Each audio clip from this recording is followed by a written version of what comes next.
Okay, here we are. Steve Burns back again. Our second half of the Lightwave Roundtable discussion.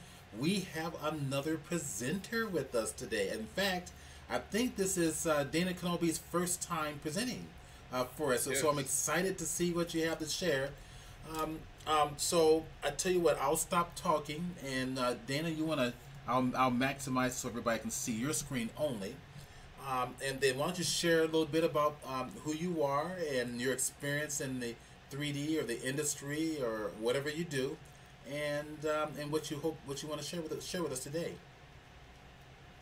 Well, my name's Dan Breland, and I'm a Lightwave user. I originally started with 3D Max many years ago, and after watching some shows that used Lightwave and learning more about it, I eventually made the switch to Lightwave, and I've never regretted it. I guess you could say I'm a student of Cat. Cat has been my guru, Okay. and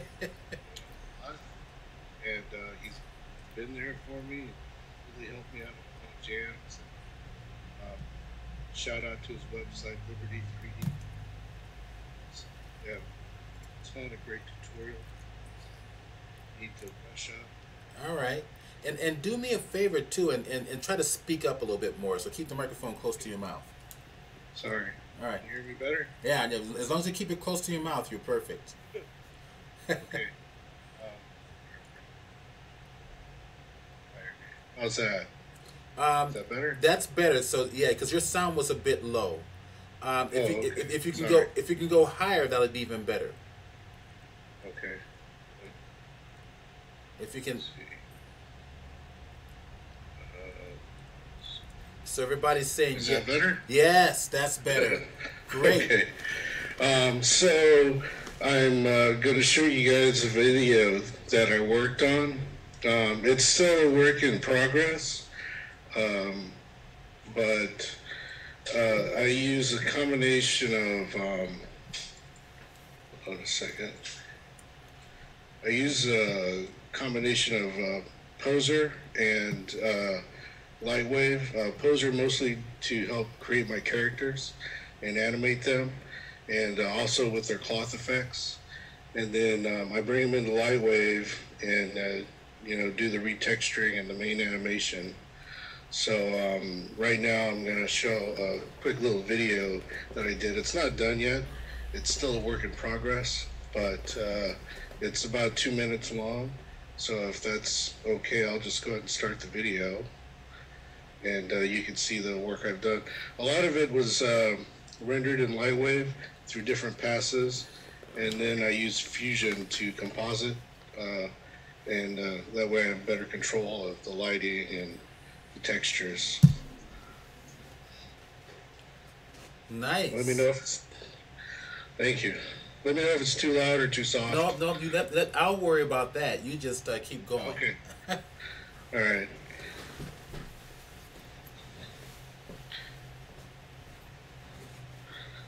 So the model I got of the car was from Turbo Squid, and I retextured it in Lightwave.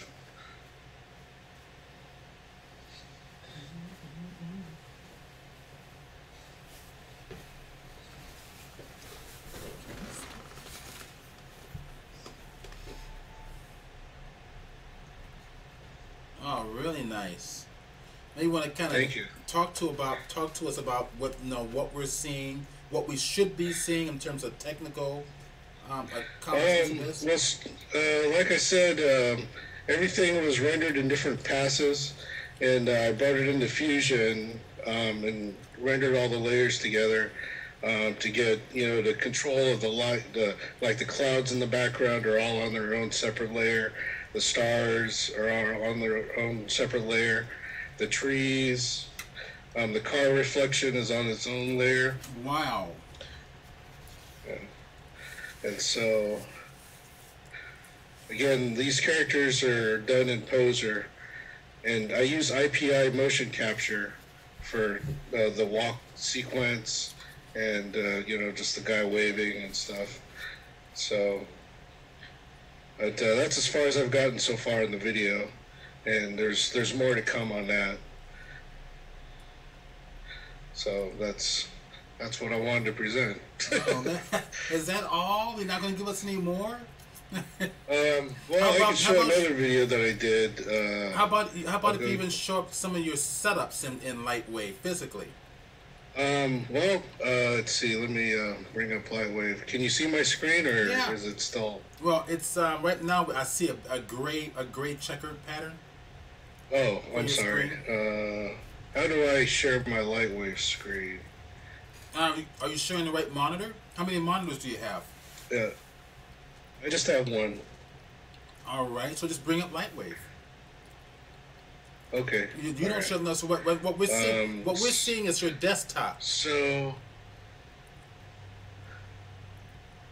it's just Windows.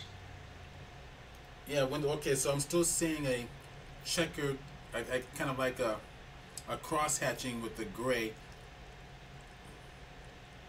Did you bring up Lightwave? Okay. Yeah, Lightwave is up. Okay, that's strange. I'm not seeing it. That's very odd. Let's see. Message from.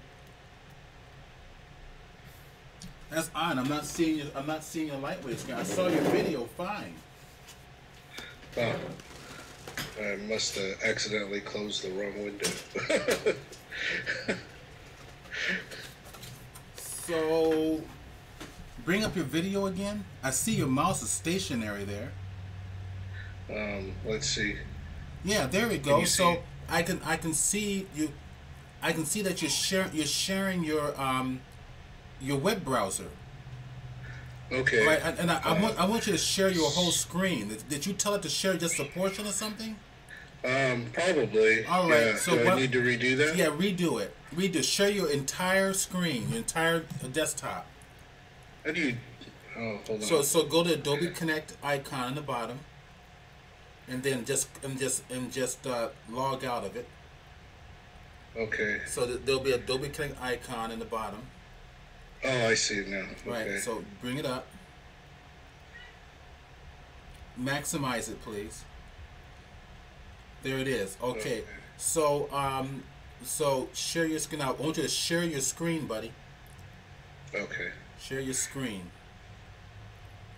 And, See, that's one of the problems with 3D artists is we overcomplicate things. All right. Yeah, So this is the one scene that I had with my character right. from Poser, and with her touching the car. This I'm still working on this and improving it. Right. Basically, what I did was in Poser, I had a similar car set up in Poser, and with her walking up to it and touching it and stuff. Now, do me a favor. Your video card is catching up. So down there in your bottom, your front view and your right your two bottom views there. Hold down your Alt key and click and drag it a little bit so it sort of refresh those screens down there. Just no. Go put your mouse in the middle of the inner space. Hold down just put it in the middle of the in the middle of the screen on the bottom right. Put it in the middle of the screen. In the middle of the screen. You've got a 4-up view, right? Right. Okay, put your mouse in the middle of the bottom right 4-up view. The bottom right. Put it in the middle of the view. The view. Alright, now move that around. Rotate it around. No, with your cursor. Okay, so it needs to refresh. I guess it's your video card. Oh, sorry. Oh, I just see. That's right. Nothing we can do about it. There it is. Now it's working. Message from Liberty 3D. All right, go ahead.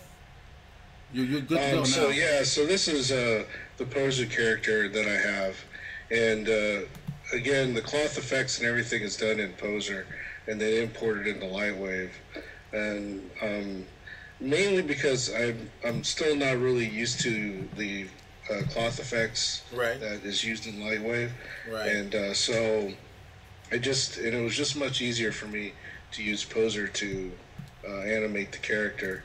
But once the cloth was animated. I just brought the character in here to move and touch the car, and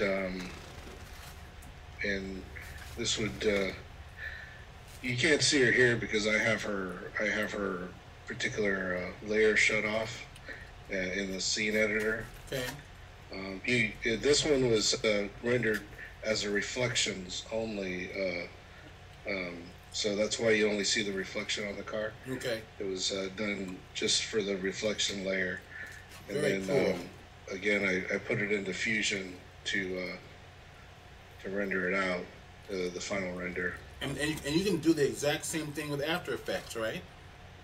Yeah, you can do the same thing with After Effects, yeah. But I've been working a lot with Cat, and he's been teaching me a lot with Fusion. But it's the same thing. Yeah, you can do your different layer passes, and then bring them in and adjust them, so that way you can get control of the different elements, that kind of thing. Okay. So, yeah. I love it. Thank you. And But yeah, that's the scene from her touching the car. It's just a few seconds long, and that's all there is with that. all right. Um, so Okay. Very good. So now Rescuer 3D says, Dan, are you using Poser Fusion and Poser Cloth Simulation? yes, yeah, I'm using Poser Fusion and to bring the characters in. And the cool thing with Poser Fusion is that let me see. Let me bring up my scene editor.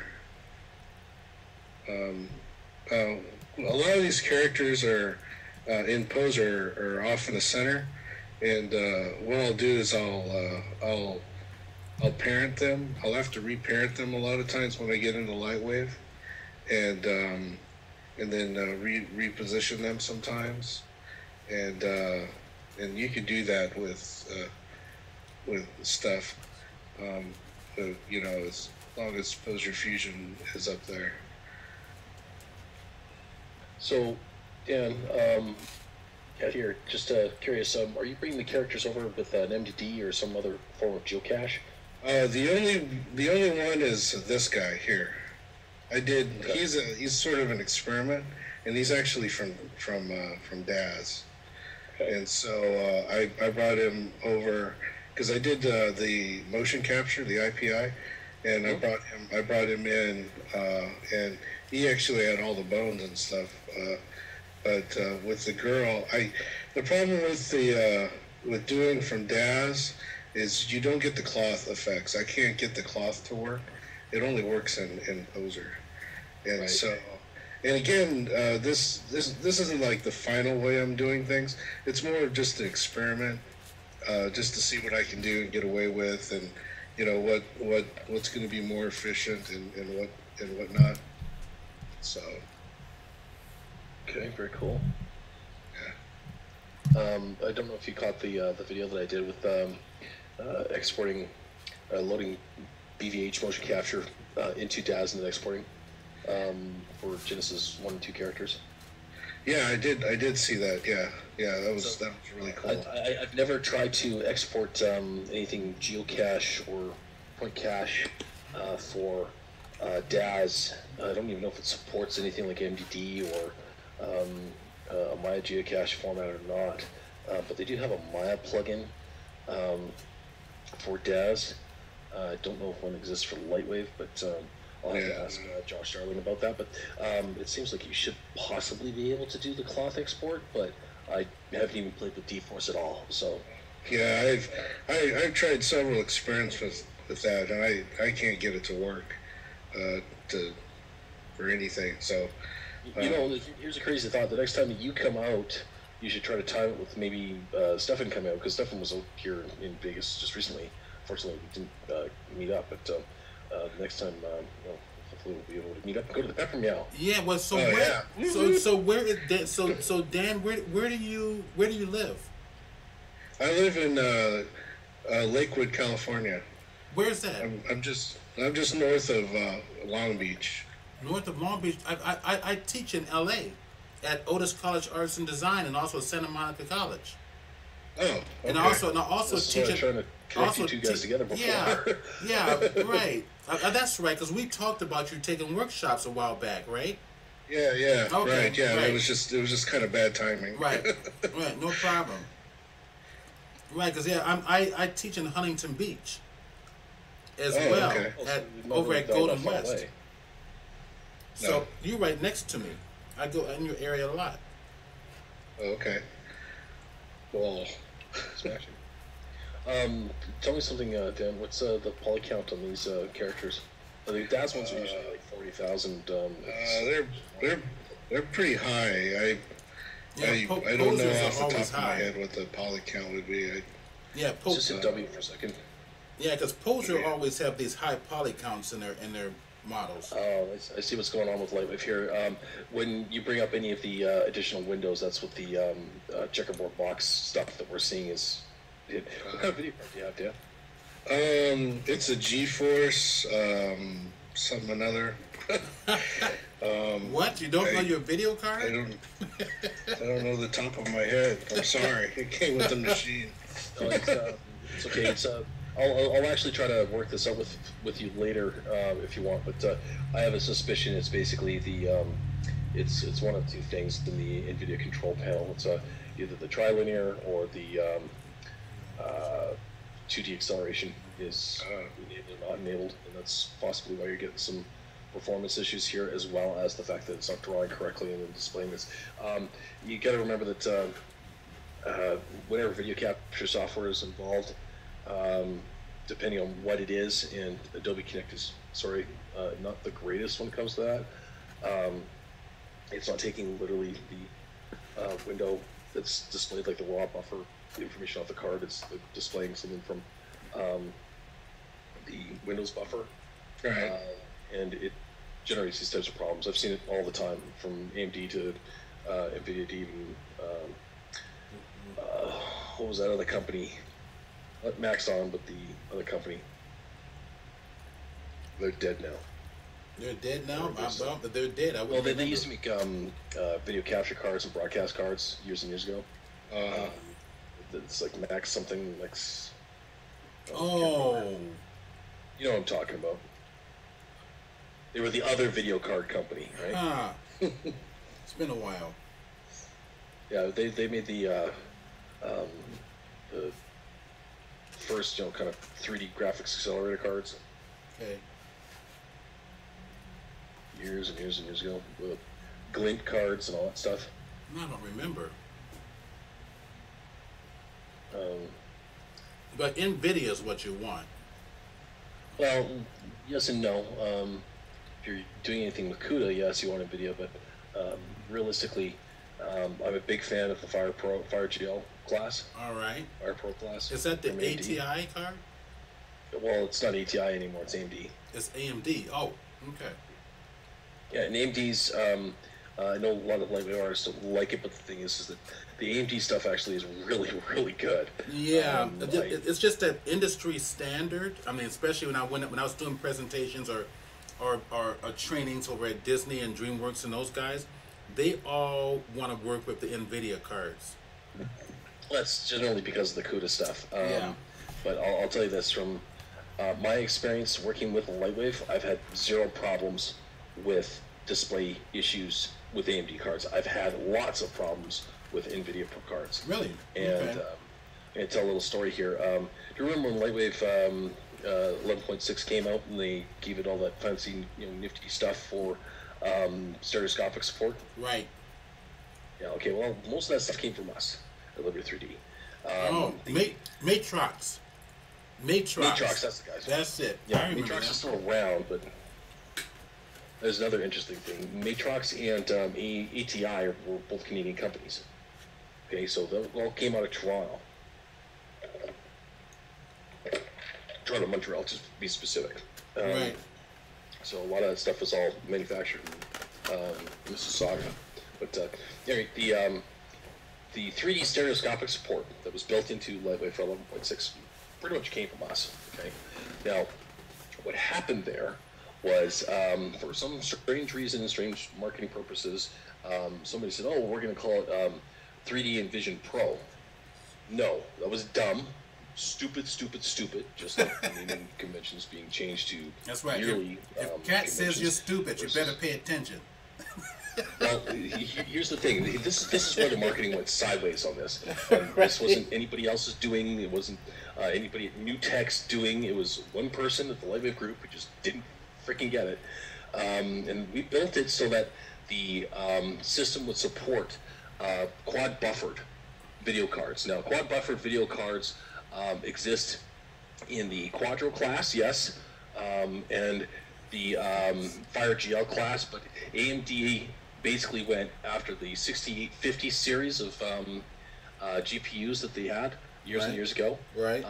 Made quad buffer support pretty much by default. Now, it was up to the actual manufacturer of the card whether or not they enabled it, but pretty much if you have anything above that class, it supported it. Okay. And quad buffered OpenGL support allows for stereoscopic presentation. Okay? Now, some idiot basically labeled it Envision 3D Pro, and people going, well, how do I get this set up and make it work? So the complicated, ridiculous setup that was required was the stupid shutter glasses that you had to buy. You had to get the NVIDIA 3D Vision Pro or 3D Envision 3D Pro shutter system. And the monitor that had to be approved by NVIDIA to work with that in order to display this stuff. Our system, okay, and this is what people didn't understand, is that our system was right from the get-go designed to work with Quadros, AMD graphics cards of a certain class and up, and anything basically that supported quad buffered OpenGL. So it was generic. And some goofball labeled it as being Envision 3D Pro. So basically everybody's sitting around going, well, how the heck do I make this work? I just got this 3D stereoscopic television, which was what we demoed for them at the Lightwave group in California at the time, and brought down my stereoscopic TV, which I'm looking at right now, and plugged it all in, put on the simplest of polarized glasses, and done. And there you go, 3D. You didn't need any fancy shutter glasses set up. You didn't need a fancy monitor. And as a result, the push that I was hoping to see people use for stereoscopic with Lightwave died. Wow. Yeah, like, you freaking idiot. So, oh, no. Because I had the technology developed in part for another project. People who have been around long enough know where UberCam came from. It was UberCam, it was Lightwave Stereo Cam. It was the Liberty 3D Stereo Cam first, and then we developed the quad buffer display technology inside so that it would be like an image viewer saver render buffer output option in Lightwave, and it would send it to a little program that's on your C drive and fire up the rendered image side by side and display it, or top down and display it properly on a stereoscopic TV. And the stereoscopic TV in Windows 7 and higher would automatically flip into it. In Windows 10, it automatically flips into it now if I turned it on. But of course, I don't have a graphics card that supports quad buffer because NVIDIA only enables that on their Quadro class cards. Okay. So everybody's thinking, oh God, I gotta go and spend all this huge money on a Quadro, or like get this cheap Quadro card that sucks to get quad buffer technology to make this work. And then the idea was that, oh, well, you need that plus the stupid NVIDIA 3D Envision Pro thing because that's the way it was labeled in Lightwave. So nobody wanted to spend the money on the upgrade to Lightwave 11.6 to get that technology, and then spend the $400 and something for the Envision 3D Pro shutter glasses system, and then $500 to $700 to $1,000 to $1,500 on the stupid monitor, of which there were none available at the time because they stopped manufacturing them because the product died, that were approved by NVIDIA. It was a failure for NVIDIA because they basically locked it off and closed it off, and meanwhile everybody else who has an AMD graphics card or Fire GL or a regular Quadro card just connected to a regular 3D TV, that way via HDMI can make it work. So, good one there, big guy. But geez, stupid. Okay, but the point is that that stuff is still there, and you can take advantage of it if you have a stereoscopic 3D TV floating around. You get them cheap on eBay. You can get them cheap at a pawn shop. But if you've got an AMD graphics card, plop it in there, and it'll more than likely work right out of the box, and you don't need to get any shutter glasses or anything screwy like that. That's a standalone kind of system that's from AMD or from because AMD doesn't make one, or from NVIDIA or from Creative Labs or anything like that. Just plug it in via HDMI, and Windows would detect it. It does detect it now automatically. When we first did it, we had to flip the TV into their 3D mode and it would display it, but now it automatically detects over HDMI 1.4 B or A that it's a 3D signal, and boom, the television flips automatically. So now it was intended to do this by default, so the user wouldn't have to screw around or spend any extra money. If you had a 3D TV, go. Done. So this graphics card, go. Done. So JS1000 mentions that never used ATI cards himself, but moved to NVIDIA pretty early. Been using NVIDIA lately. Currently, let's see. Let me go back. Let's see. JS1000 says currently MSI. Let me scroll back up here. I'm losing my scroll here. There we go. There we go. Currently using MSI GeForce GTX 1060 6 GB. Gloom KV says GTX 760 ATM still kicking.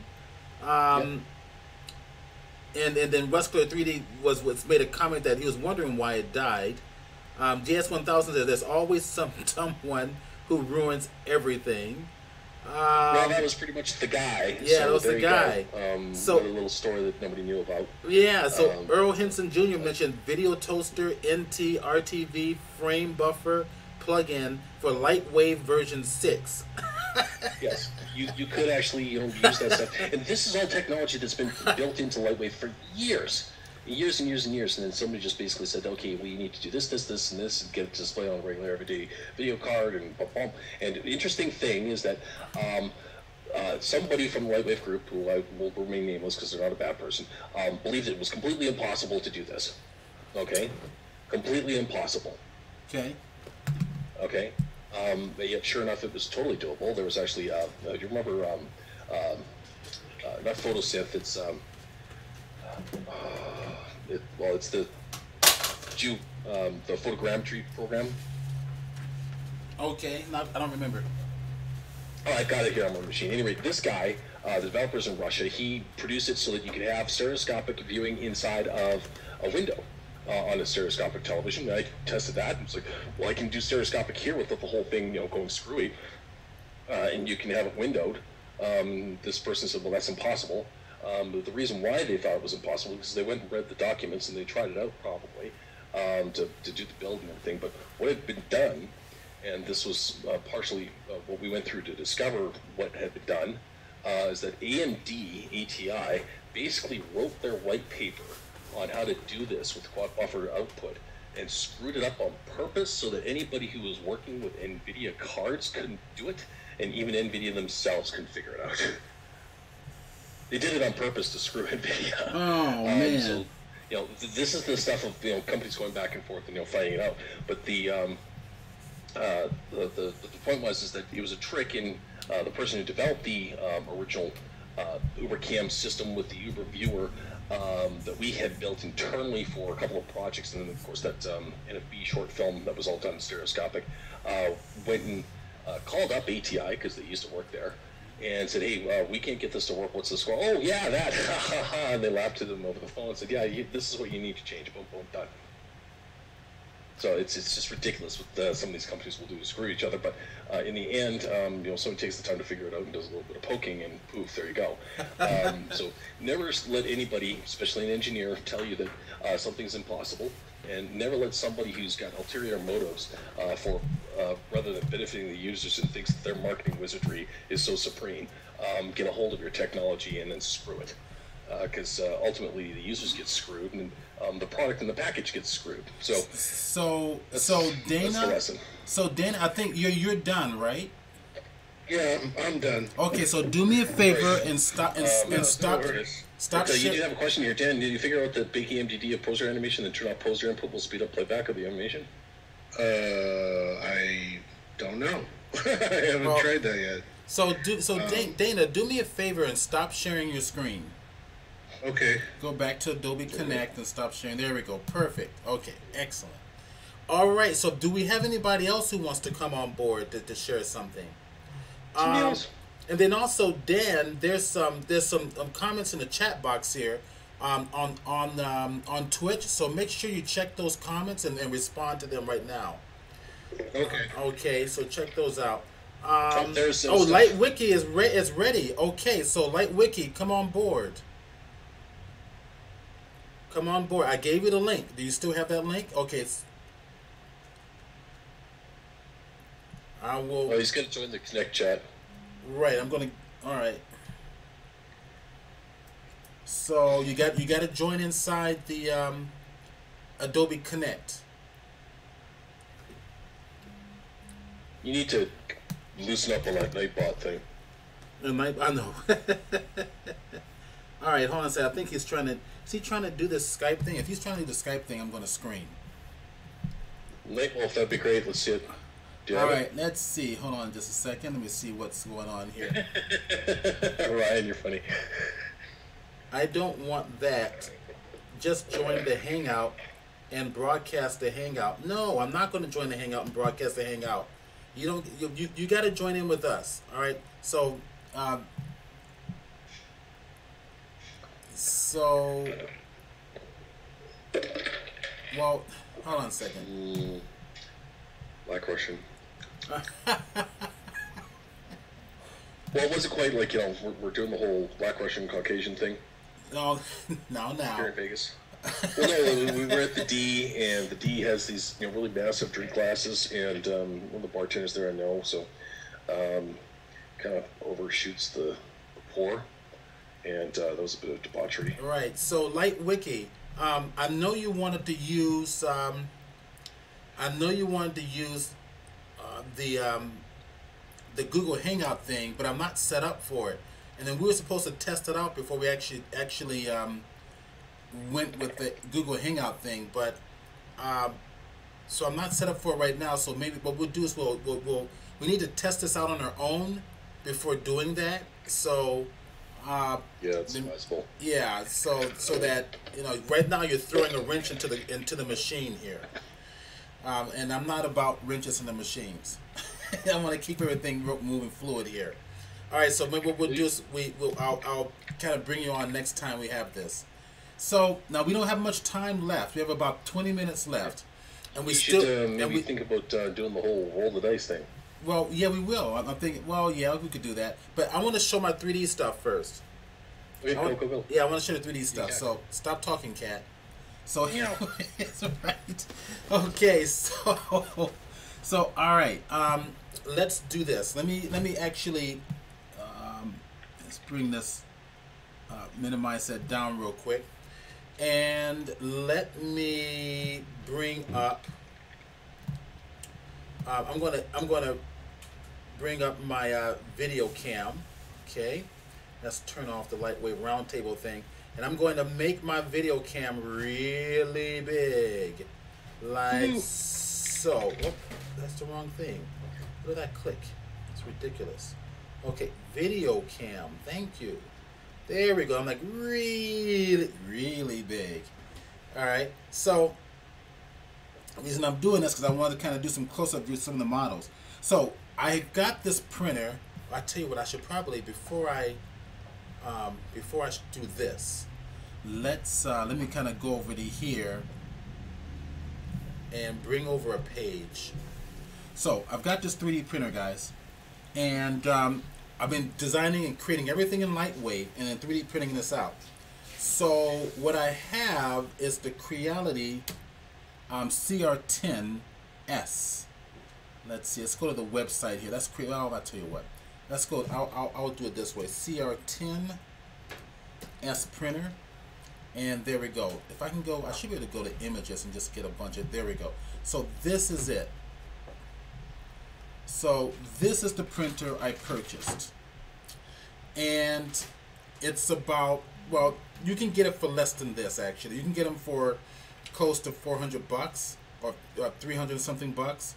And this is a 12-inch. Did you actually pay? Did you get any attachments to go with it? Because I know this thing's a little bit expandable.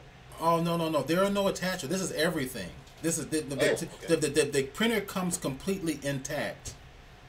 right? It's ready. It's ready to go. I mean, it comes in parts. You got to kind of screw parts together, put parts together, but it's easy. It's really super easy. So it comes with a control box. The control box are attached to the motors. There's the one for the Z-axis and the other motors for the Y-axis, X and the Y-axis. Right, you can see them both here. That's your plate. Now, what's beautiful about this is for the price, it's a high-resolution printer, and it's I can use anywhere from 0.2 of a millimeter nozzle all the way up to the or 0.6 or higher. So it comes with the 0.4s. That's 4/10 of a millimeter, or .4. Now, the 0.4 gives you great resolution. Although I did purchase 0.3 and 0.2 nozzles, which I've yet to experiment more with a little bit more. How much for those? Nozzles are cheap. You can get a whole pack of like 18 nozzles for like $10. I mean, the nozzle. Do you have to recycle them when they wear out, or? Well, yeah, they're consumable. They're brass nozzles, and they are consumable. For example, I'll show you some here. Let's go to another tab here. 3D nozzles, 3D printing nozzles. All right, and there we go. Here they are. I should go to images here. Here they are. Okay, so now there's a variety of different types. This here is a steel nozzle. Not quite sure what that is. That's a hardened steel nozzle. This looks like it's more of a brass. Looks like a brass. What I'm working with are the brass nozzles, like what you see here, and they're all various diameters. Like I bought a pack. I just got a pack, and said, where did I put it? I think I thought I had it in front of me, but I guess I don't. But anyways, I bought a whole pack of these things for like $10. So they're consumables. Once your nozzle starts to get clogged a little bit, right? And here you're now. This is a 0.5 millimeter.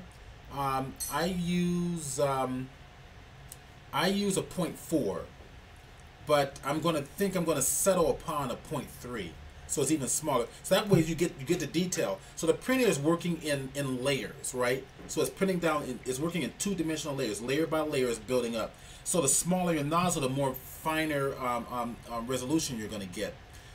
With obviously, the longer it takes to print. Yeah, that's exactly right. It's gonna take a little longer. It's gonna take long anyway. With a 0.4 nozzle, something that's gonna be about the size of my hand, it's gonna take you 6 hours or a day.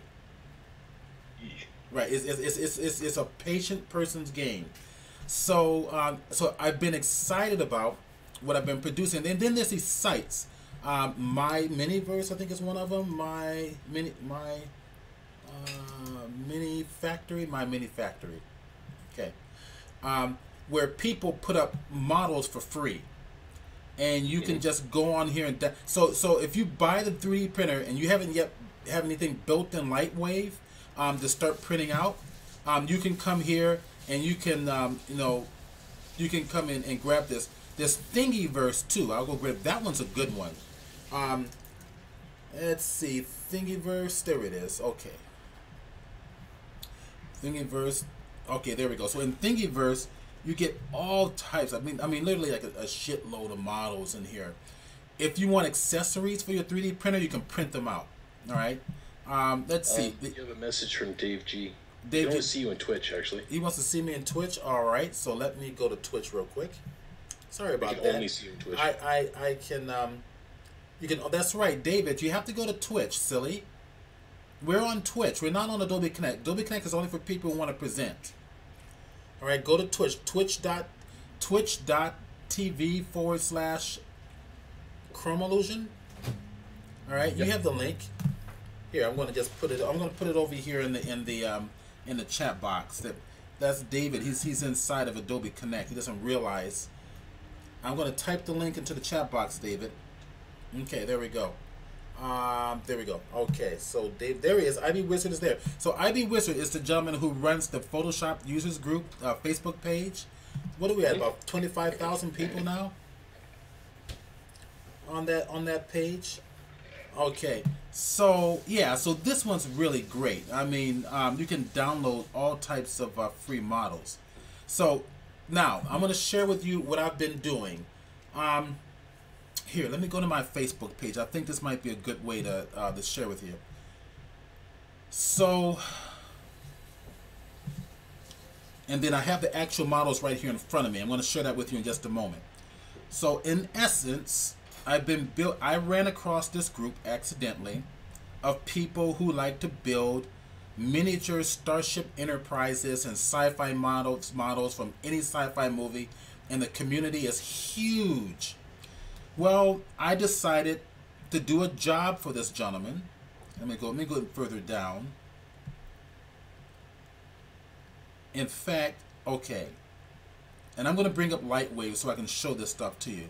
It's a great way to promo Lightwave into that community. It's an open market there. Oh my gosh, Nobody it's has just a lock on it. yeah. So I've been making custom design warp nacelle end caps for these guys.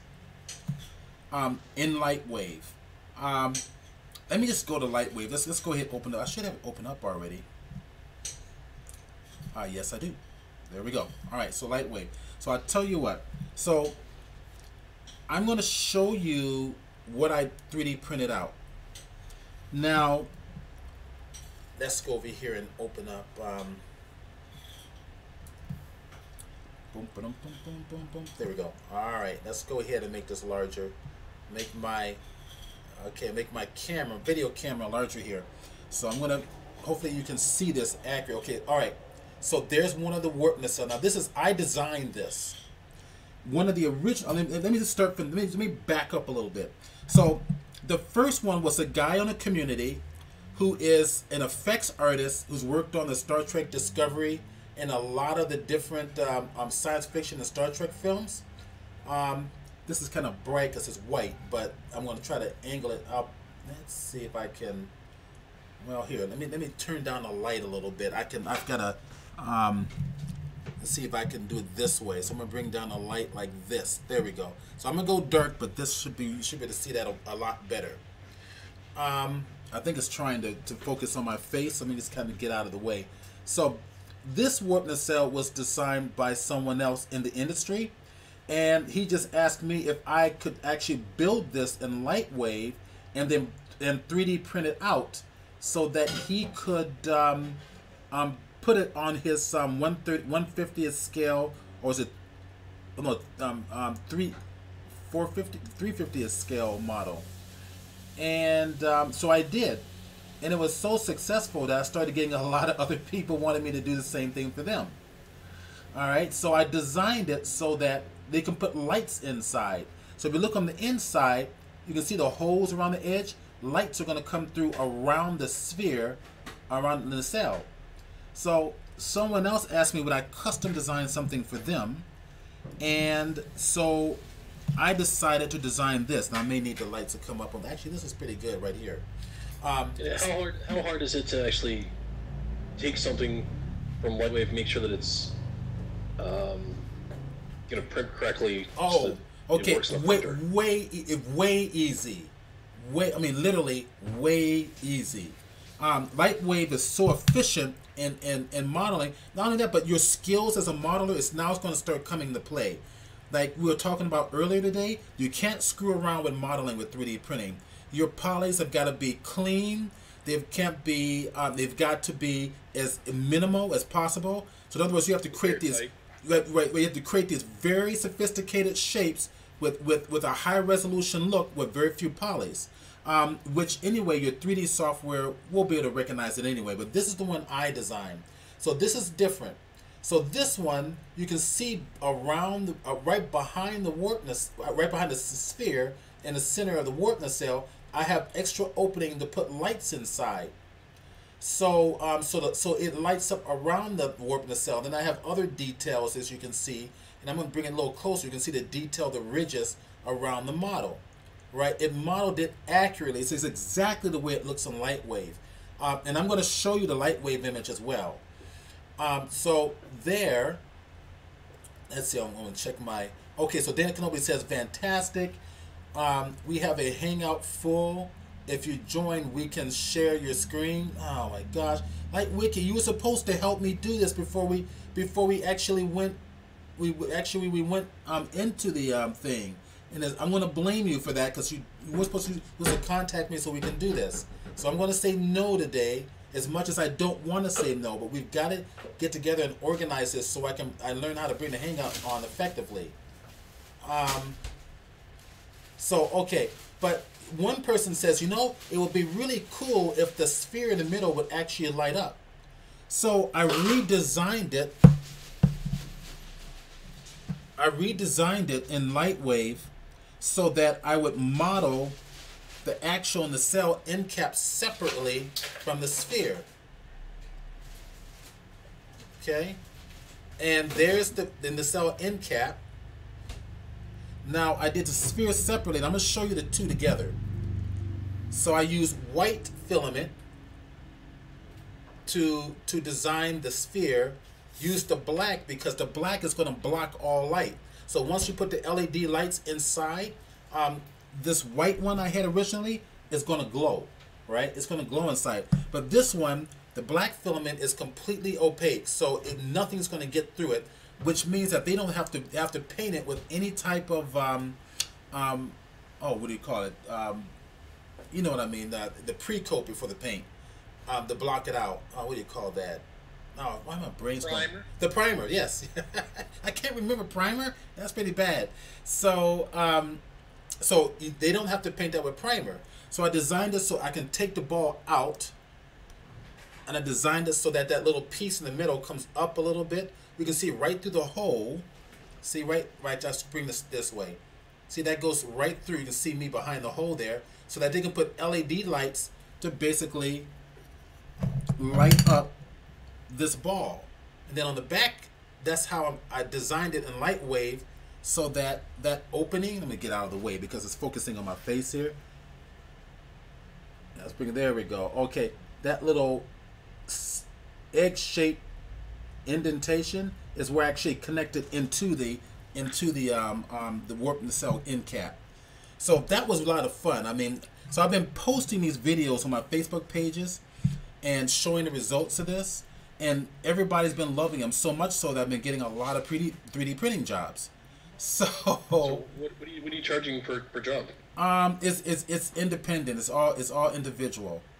Well, sure, but you don't know, this is something that more lightweight artists should get into to make money, or what? Well, I don't know. I've never done this before, Kat. I mean, I don't do this for making money. Everybody wants to make money, right? It's kind of like I want to get into 3D art because I want to make money. No, you don't get in it by making money. You get it for the love of it. You know, right? You gotta be able to, well, yeah, I mean, stuff that takes time. Then when you're tool upgrades and right, all that stuff. Right. When you're an artist in general, you learn to do everything. You learn to be multi-talented. You know, you got to put your drawing skills to work. You got to put your 3D skills to work. You got to put your compositing skills to work. Your Photoshop skills to work. It's not just one thing that makes us money. So, you know, this is now. I would not recommend getting into this to make money at all. These are a bunch of hobbyists, and they don't have a lot of money. But I do it because I've never done 3D printing before. I wanted to learn it, and it was a good way to pay for my filament. When you know, it keeps the filament. I'm not really making a killing. I'm not at all. I'm just making enough that compensates for my time. Oh, but you're not losing money, so that's. I'm not losing money, right? But you put a lot of time into this stuff. Trust me, being a 3D printer is not for everybody at all. It will piss you off. You know, it will. I mean, there's a lot of technical challenges, and then it takes for a 3-inch model, it's going to take you 3 hours, maybe 6 hours, depending on the resolution of print. Most people don't have that time, or want to have that time. It's let's see. Like Wiki says, I was going to do a 20-minute modeling perhaps next week. Yeah, next week will be better, but that means you have to be really responsible and get in contact with me so we can test this out. Once it's tested out and I know what to do, like Wiki, perfect. I don't have a problem, but just throw it on me in the middle of a broadcast. I'm not going to do it. I want to do it. I really want to bring you on bad, but we don't have enough time, and I want to test this out. Hey, Mandala, welcome. You finally jumped in on this. All right, so No, it's not that I don't trust you. Don't even go there. It's just that I want to be organized. I mean, it's like when you do a presentation, psychologically, you want to be organized. That's all. All right, let me bring up the models here. Let's go bring this up. Command 0. All right, so New Testament cell. Let's see, which one do I want to do? I want to do.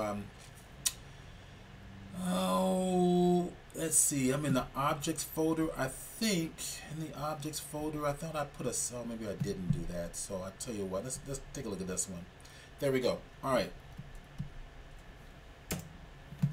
Right, let's go hit A to bring it on through, and there. Okay, so there is the nacelle itself, the nacelle end cap, and as you can see, what you saw is matching all this. I mean, exactly.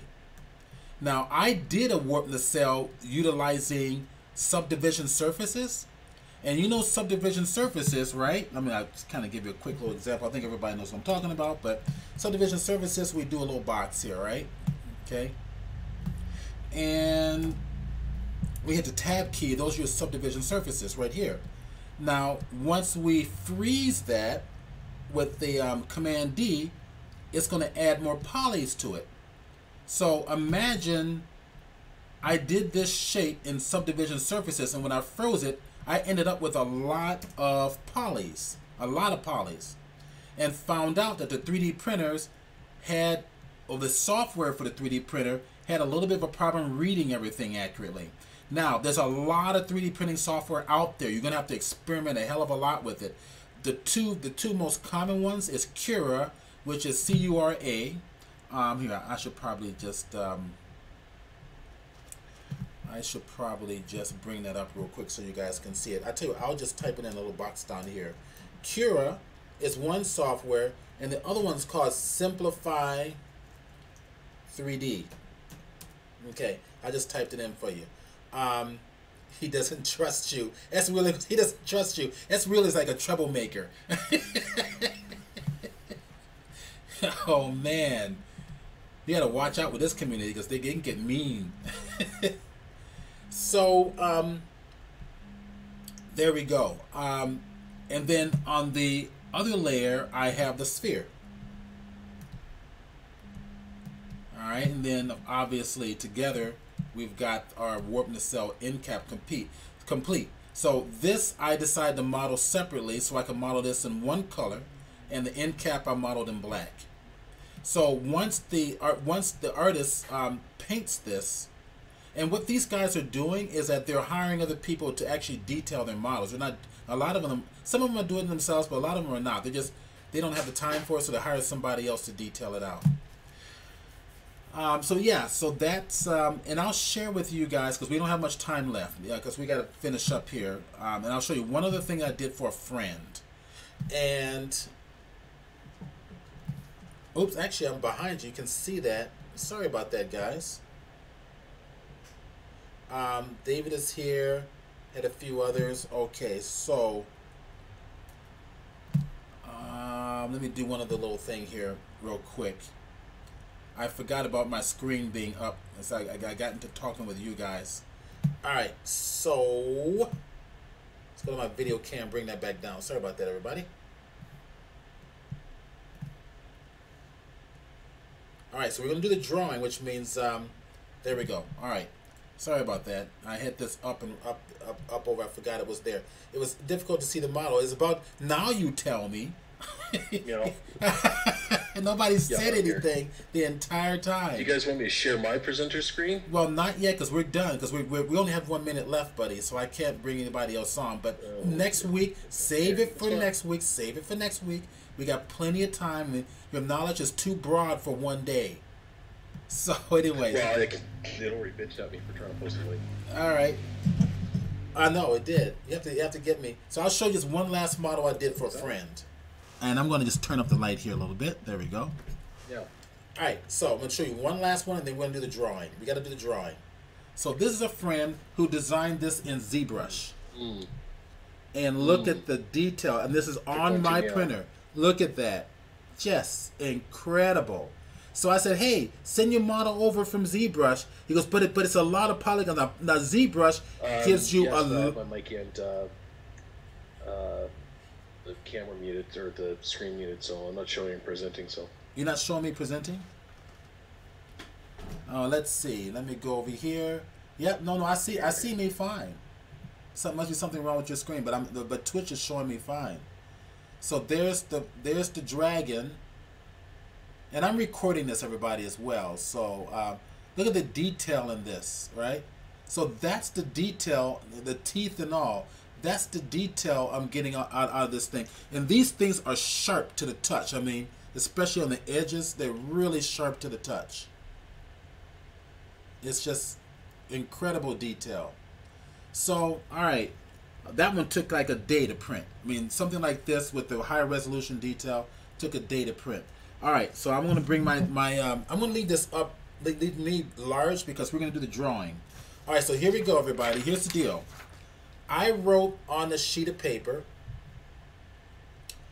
a number, and whoever gets the closest to this number wins 1 year subscription to the Creative Cloud, an Adobe Creative Cloud subscription. In other words, that's everything that Adobe owns: Photoshop, After Effects, Premiere Pro, everything. Okay, so you get it for 1 year. And whoever wins, you have to send me your email address. Now, if you have won before from the previous meetings, you don't get to win again. All right. So this is for anybody who has not won this year, because you've already been taken care of. If you already own Creative Cloud, it doesn't matter, because you can basically, all this does is when your current subscription ends, this adds on another year to it. Okay. Okay, so everybody type in a number, and I'm going to show you the number in just a little bit. Type in a number, the closest one. Type in a number.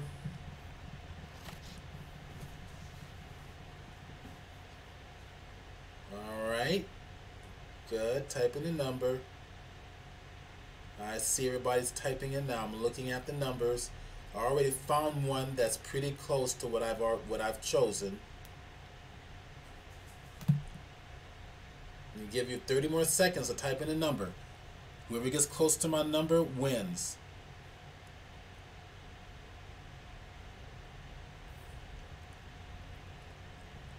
All right, you guys are still typing? Give it a little more time just in case there's a little bit of a online bottlenecking going on, or just a time difference between all right, I'm looking at all the numbers here. All right, so I'm going to get ready to put up the number. All right, here we go. Okay, everybody stop typing. Here it is. The number is 29. You may be seeing it backwards, by the way. It's 29. That means the person who wins is IB Wizard. IB Wizard, I'll get your email address afterwards, and you win 1 year subscription to the Creative Cloud. Welcome. And congratulations. All right, let's go ahead and okay, so guys, we're going to be back next week. Kat, thank you so very much, and Dana, thank you very, very much. That was fantastic. And remember, the Lightwave Roundtable discussion is I want to see what the date is next week. Good. That's not gonna. So next week is going to be the 1st, right? So actually, next week's going to be the user group meeting. So we won't have our next roundtable till after the user group meeting. So it'll be in 2 weeks for the user group meeting, but 2 weeks for the roundtable discussion, but next week will be the user group meeting. Okay, and next week's going to be the giveaway of the Lightwave 3DC, so don't forget about that. Okay. Old Jedi mind trick. That's why he won. Old Jedi mind trick. Well, of course, if it was a Jedi mind trick, you would have got the number right on the head, wouldn't you? Cool. All right, everybody. I hope you enjoyed today's presentation. We'll come back. Make sure you follow me right now on Twitch so that you're notified of when I'm going to be on. And as you know, I do broadcast beyond just today. Okay, and you'll be notified of it. Okay. So it's an honor to be here. Thank you for being involved. Thank you to the presenters for being here and sharing your knowledge, and Dana and Kelly Cat. And we'll come back next week for the user group meeting, and a week after for the roundtable lightwave roundtable discussion. Thank you again, and guys, have a great afternoon, good night, good morning, wherever you are, and good afternoon. I'll see you soon. Steve Burns signing off.